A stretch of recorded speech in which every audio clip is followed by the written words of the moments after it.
Well, holy moly, Broncos country. How are we feeling? How are we feeling today, man? The Broncos just flipped the script on the Eagles, and the Eagles flipped the script on the Broncos. What an unbelievable signature win today, coming all the way back. This team was down 17-3 going into the fourth quarter and came back and won the game 21-17. I am happy to be joined by Kodiak. Kodiak, how you feeling, man, after an unbelievable game?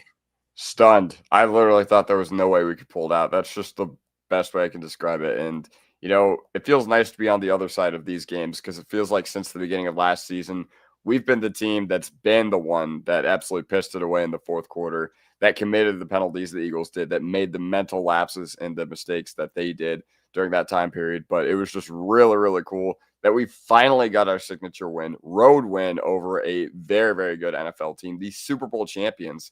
And I think, how many had they won coming into the game? 20 straight? I think it was 12 straight, and they were 20-1 in their last 21.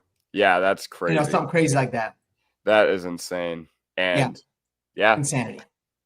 Yeah. Insanity, man. Unbelievable win. I mean, listen, this is one of those. I mean, this is the biggest win, obviously, in the Sean Payton era. You can make the argument it's the biggest win since Super Bowl 50. Just thinking about the way in which, like, things could have get swayed. Because there was one point in the game, man, I'm not going to lie, I was thinking, like, oh, now you got to play a desperate Jets team in London where you have no idea what's going to happen. And then you got to come all the way home, and it's never easy when you've been traveling that long. And so, but, you know, it's like, it's crazy how you win the game and all of a sudden everything is flipping. But, man, such a kudos today to Sean Payton. I mean, unbelievable. Just his ability. Like, what was so happy about me, and I'd love to get your take on Sean Payton overall. But what I loved is he did not panic like I felt like he normally does and tried to, like, air it out. They stuck with their run game. They stayed on schedule. They said there was no panic because they knew it was only 2 possessions. The defense started to play well. And, man, that run game, they ended up just really wearing the team down. Had some unbelievable drives, 2 of them to be specific, and came back. So, I mean, what are your thoughts overall on the way Sean Payton handled all that? I thought it was absolutely phenomenal the way he coached this football game. And once again, you know, it looked more of the same in the first half. It looked more of the same. Like, I think for the first 12 third downs of the game, we were like 4, or we had converted on like 3 or 4 of them. And I was just like, all right, it's more of the same. You know, we were seeing those issues, you know, creep up, you know, the penalties, the lack of execution on early downs. But once we kind of started to stun Philly, we got into the groove, which shout out to the defense, man. You know, they did give up their plays today, but shout out to them for getting that football back and causing Philly to be in uncomfortable situations.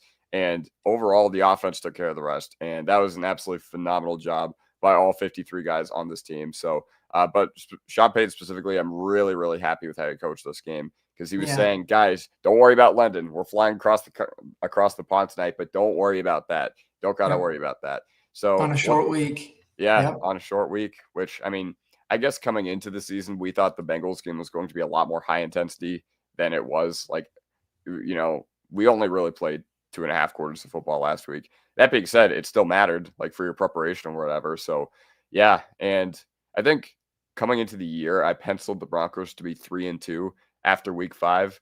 And I don't know how you had them, but, you know, 3-2 after week 5, we are right on schedule. The only thing I had flipped was a loss to the Eagles, which ended up being a loss to the Colts instead. But what are you thinking about, you know, how you thought about this game relative to the offseason? You know, what were you thinking about it when it was first on our schedule? Well, when it was first on our schedule, I think I had it penciled in as a loss, right? And obviously so many things change. But I knew going into the week, it was going to be such a litmus test game. It was going to be, okay, where is this team at in comparison to where they were last year, right? And for the first 3 quarters, it looked like we haven't made a lot of progress. Just couldn't get anything going. Stupid penalties. Because it was crazy because there was a lot of moments in the game early where we were moving the ball and then 1 penalty and then killed the drive. And then we moved the ball and then 1 penalty again and killed the drive. So that was where I was getting frustrated. But their ability to just come back, man, their ability to show the kind of grit that they needed to and the confidence. I mean, the balls that Sean Payton has to go for 2. What he's doing with that. And at first I was like freaking out, but then obviously when they did it, it worked out, but I still didn't like the call afterwards. But then afterwards, I'm thinking, he literally was so confident. He's like, they're not going to score on us. And we feel like, if anything, we're going to get the ball back. So worst case, we don't make it. We're going to have a field goal to take the lead or win the game. That shows crazy amount of confidence. I think it kind of made the Eagles play a little bit tight because it's a really weird decision to do. And obviously it worked out wonderfully well, man. And dude, I mean, Bo Nix was nails. He did so well today, just avoiding the bad mistakes, making the plays as they came. They adjusted super well to the Vic Fangio offense. And I mean, ends up with a touchdown, 242 yards. The run game was amazing. Again, 130 yards. And then Cortland Sutton was just crushed it today too, man. Absolutely crushed it. So what a game. What a game, man. I'm like still kind of shocked and at a loss for words. But to take it back to your original question, I think this is such a season-defining win. Because it's like you went through a very up and down first month of the season, right? You won 2 games, but then you lost 2 games you absolutely had no business losing. And I guess right when it turns over to October, man, Sean Payton knows what he's doing. And you end up stealing this win. You get to 3-2. And I think you're building some great momentum into a stretch of games that are all very winnable. We should be able to go on hopefully a really good run here. So it was crazy, man. Anybody that you felt like, really stood out to you today for the Broncos? Man, going beyond the obvious of just Bo Nix and going just beyond the obvious of Cortland Sutton, I was really proud of the defense. Like I said, we put Philly in a bunch of uncomfortable situations, and props to them for staying focused because they literally could have quit after Philly went up 17-3. It could have been, honestly, I probably would have quit if I were the Broncos because I'd just be like, all right, we got to fly across the pond, whatever. Let's just put this one behind us. It was going to be a hard game regardless. But, man, the defense was absolute clamps in the second half. By the way, Nick Bonito finished this game with 2.5 sacks. One of them was to get the ball back to have the drive where we could kick the field goal. And then another one of them was on the Eagles' final drive, which burned 10, 15, 20 seconds off the clock. And as we saw, every second that the Eagles had, every yard they got was valuable. So MVP of this game, in my opinion, Nick Bonito. Yeah, no, I agree with you, man. I think Nick Bonito he's everybody in the league now knows who the hell Nick Bonito is. He's been really good against the run as well this year. He's just a terror, man. But we ended up with 6 sacks total as a team, which is pretty amazing against a pretty good Philadelphia team and a guy in Jalen Hurts that really doesn't take a lot of sacks either. And Gregory Miller, he's always in the comments. He's always in my comments coming at me. But yes, I owned up to this already last week. I never wanted to cut Cortland Sutton. I just didn't want to pay Cortland Sutton elite wide receiver 1 money. And I still stand by that, but I'm happy that we got him for what we got him. He's phenomenal. He's been an amazing player. But man, it's such a big win. Is there any time in this game where you felt like there was no chance we're going to come back? Yeah, like I said, after halftime, I was like, Philly's getting this ball. And, even more so after they went up 17-3, I was just like, it's not really going to happen in my opinion. But once we had that good drive to go up from 17-10 or to go from 17-3 to 17-10, I was like, man, we're down a touchdown, but it feels like we're down by 20. And then the defense forced a quick stop. And then, obviously we take the ball and then we go down the field. And man, during that point, I was freaking out on Sean Payton. Like, I know you said you were kind of freaking out when you saw us lining up to go for the 2-point conversion as well, because honestly, I'm pretty conservative in those situations. Like last year, I still stand by the fact that they didn't go for 2 in Cincinnati. And, that's just usually how I am. Last week when Bo Nix threw that interception, I said to my dad before when they were lining up, I was like, man, I would kick this right here.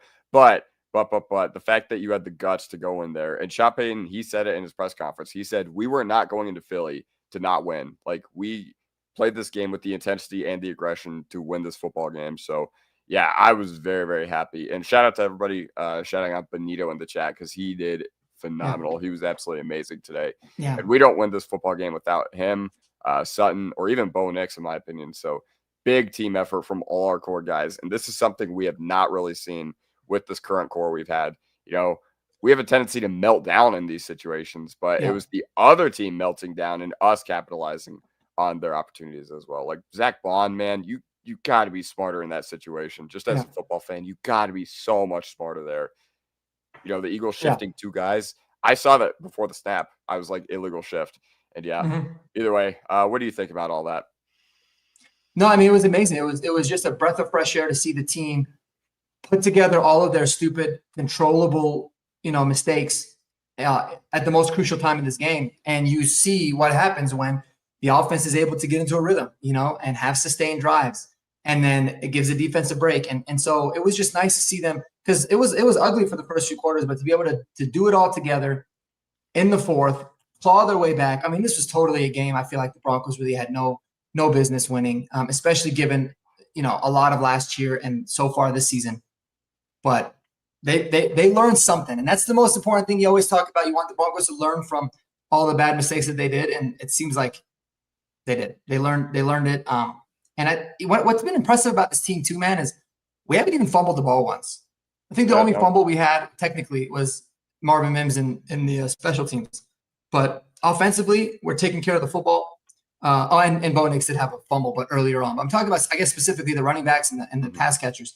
They've done a really good job of protecting the ball and just doing the little things. And that all really came out at the end of that game. But, man, I'm such on a high. That was incredible. And it was nice to see some calls go in our favor after a very ugly – like, there was a lot of ticky-tack calls from the ref, throughout the beginning of the game. Some of them I was like, okay. Some of them was like, for real. But it seemed like they tried to get a couple makeup calls later. And, you got to love that. So. Yeah, I felt like the ref was doing, how do you put this, quite a bit of home cooking in the first half, if you will. But totally. Yeah, if there is anybody that I can immediately say that I'm not too happy with their performance, I'm like, J.L. Skinner, thank you for your services, but we can't put him out there on prevent defense again. Yeah, I was confused by that, because even on the pass interference, like, why, dude, if you let him catch it, it's actually better. Yeah. Because the clock's still going. They're going to get the ball there anyways if you interfere them. So you might as well have them catch it and keep the clock going and take some more seconds off the clock. But yeah, that was weird. So hopefully something that they can learn from there too, man. But yeah. Although what I will say is that even if they had not called that really long defensive pass interference, the Eagles weren't scoring. We were so clamps in the second half that the Eagles weren't scoring. That's the way I feel about it. No, I agree. And it was nice because it seemed like even VJ didn't want to veer off of his game plan. Like, he kept saying, all right, like, they were testing him to go deep, and they'd get him, here and there, but they kind of stuck with it. And they eventually knew that it's not always going to happen like that against our secondary. So he kind of stuck with that too. But man, just the guts. I mean, this I think was a ginormous defining game for Bo Nix, in my opinion. Because obviously he didn't play very well for, 3/4 of the game, played unbelievable in the fourth, but just he showed something really special in that fourth quarter. And it almost seemed like, regardless of what, like, they had a bad offensive pass interference call against Pat Bryant, which was awful. Yeah, that got us from 3rd and 5 to 3rd and 15. And without blinking, Sutton Nix just hits Sutton for 34 yards and keeps it going. So it was those kinds of things, man. It was awesome to see. It was really, really great to see from this team. So anything else that you wanted to touch on specifically? First half, I wasn't too thrilled with like what we were doing, especially defensively. I was like, okay, that 3rd and 17. I was like, dude, why are we putting PS2 and Moss on islands? I was like, why are we putting our corners on islands in that situation? And why was Benito and Cooper not on the field? At that point, I was like, man, I don't think Vance Joseph is in his bag today. But that was really the only gripe I had. Also, Singleton, covering Saquon Barkley out of the backfield, that should never happen ever. But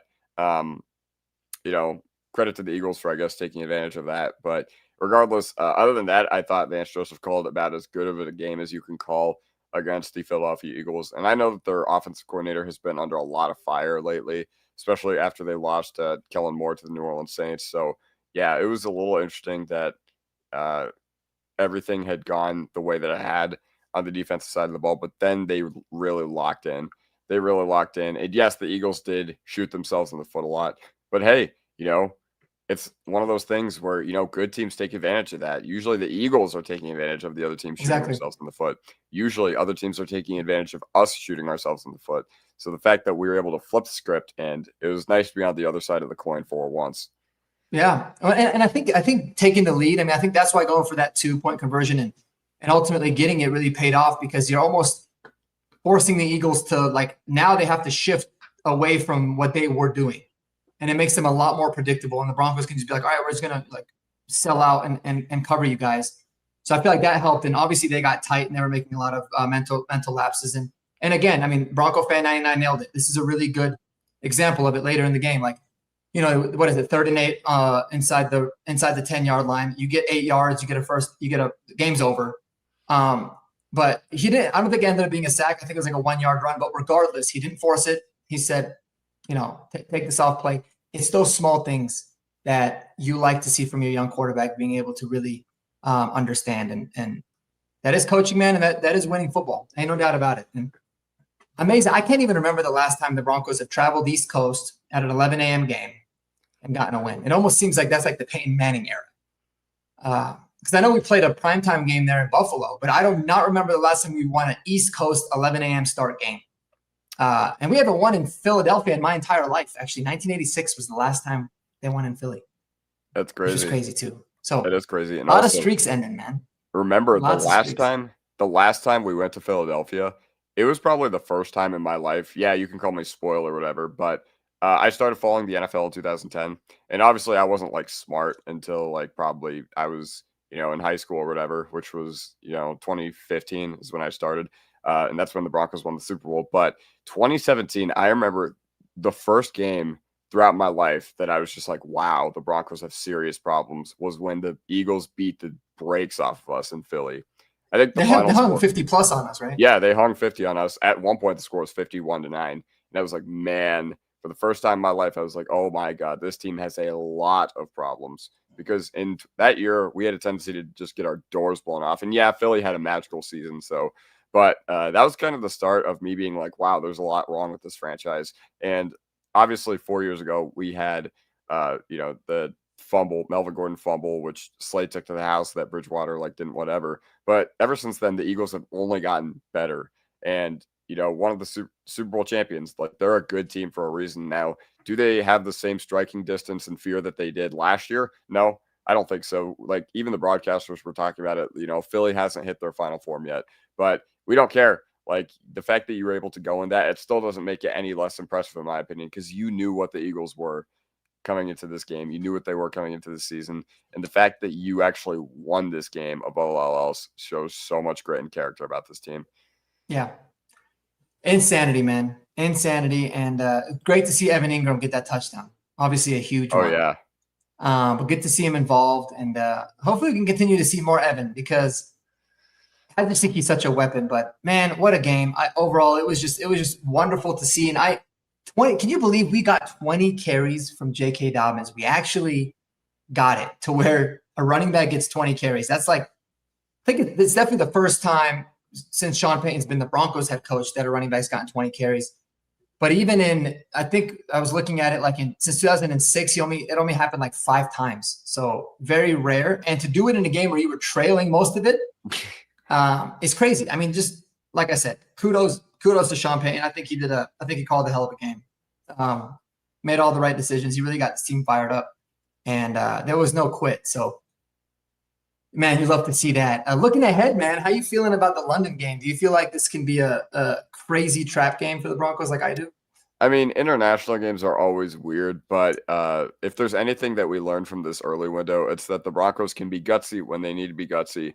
But if there's anything else that we've learned from the early window, it's that the New York Jets just look lifeless so far. I think, have they won a game yet? I don't think so. No. Yeah, no. So they look very lifeless, and I feel bad because I want the Jets to succeed, obviously, because they have our guy, Darren Moogie. They're my second favorite team, I guess, in the AFC if I had to choose another one besides the Broncos, especially after what they did to Aaron Rodgers, and Moogie called him and was fired him, made him fly across the country to fire him. I love him for that. Lifelong Aaron Rodgers hater. But overall, with the Jets, I'm just man, this is a team that we should take care of. Now, if there's one thing to watch out for, it seems like the Jets are kind of cooking on the ground. It seems like the rushing offense has been really, really good. Now, am I worried about Justin Fields against our secondary? No, but this is the same guy who 2 years ago he played a really good first half of football against us. I'm pretty sure he didn't throw an incomplete pass until the third quarter of that game. So you still got to be wary. He's still a guy who can hurt you if you're not careful. That being said, we see the Broncos take care of business against bottom feeders, and this is another one that they should take care of business. I know that it's on uneven ground, especially flying across the country, only having 6 days to prepare for that. But yeah, I think we'll be fine. Yeah. I mean, we definitely should. We definitely should get a pretty easy victory out there, no doubt about it. How do you feel about them? I kind of like that they're just flying out right after the game immediately. Yeah, pretty good. I mean, Yeah. I feel like that's the only thing you can really do in these situations. Like, what good does it do to stay in Philly for like a night and then fly back at like 8 a.m. tomorrow? Because then you just lose a day of like London time. And then, yeah, I would just go as soon as possible. Yeah. No, I did too. I don't know why I thought that I heard something about them going to the West Virginia or whatever that place was last year for a little bit before that. Well, I think they were supposed to, and then they just decided not to do it for whatever reason. Definitely doesn't make sense. No. Definitely don't make sense. Well, man, I appreciate you joining with me. We're going to make this pretty quick because I got some things I got to go attend to this afternoon. But, yes, sir. Man, unbelievable win. And there's going to be a lot of videos I'm sure that Kodiak will have to talk about this game. Anything you got special coming up this week? I mean, on my TikTok, I still have not made the 5 things that we learned from this game, which, I mean, I really need to sit down and digest what we just saw because, with all the emotions running through us right now, it's really hard for me to talk pragmatically about this football team. But overall, yeah, I'm going to be looking at the Jets, but I'm going to be looking at us and seeing like, all right, Bo Nix finally had his signature win. So I'll definitely put something out there about that. And yeah. Yep. I love it, man. Well, guys, make sure to go check out Kodiak's channel on YouTube at Kodiak Broncos. And then are you at Kodiak Broncos on TikTok as well? Yes. I know you've been crushing it on TikTok. So make sure you go check out his videos there. Otherwise, man, go Broncos, man. I hope you guys enjoy the rest of your day like I will. Make the Broncos great again, baby. We might have finally become a great team again. We will see. But that was a great win. So appreciate y'all tuning in. Peace out. So.